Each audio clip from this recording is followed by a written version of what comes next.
एक छोटे से गांव में पुराने पीपल के पेड़ को लेकर लोग हमेशा डरते थे, क्योंकि कहा जाता था कि वहां एक भूतनी रहती है जो रात होते ही रोती और हंसती हुई सुनाई देती है। लेकिन गांव का एक बहादुर लड़का रवि इन बातों पर विश्वास नहीं करता था।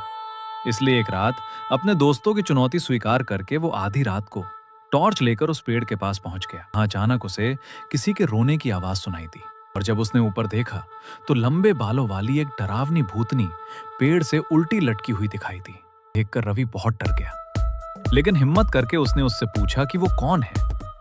तब भूतनी ने दुखी होकर बताया कि कई साल पहले वो इसी गांव की एक लड़की थी जिसे कुछ बुरे लोगों ने धोखा देकर मार दिया था, और तब से उसकी आत्मा इंसाफ के इंतजार में इसी पेड़ पर भटक रही है। सुनकर रवि को उस पर दया आ गई और उसने वादा किया कि वो गांव वालों को सारी सच्चाई बताएगा। अगले दिन रवि ने पूरे गांव को ये बात बताई, और जब पुराने मामलों की जांच हुई तो सच सामने आ गया और दोषियों को सजा मिली। उसी रात जब रवि फिर से उस पेड़ के पास गया तो भूतनी उसके सामने आई, लेकिन इस बार वो डरावनी नहीं बल्कि शांत लग रही थी। उसने रवि को धन्यवाद कहा और धीरे धीरे एक रोशनी में बदलकर आसमान में गायब हो गई। और उस दिन के बाद उस पीपल के पेड़ से कभी कोई डरावनी आवाज नहीं आई।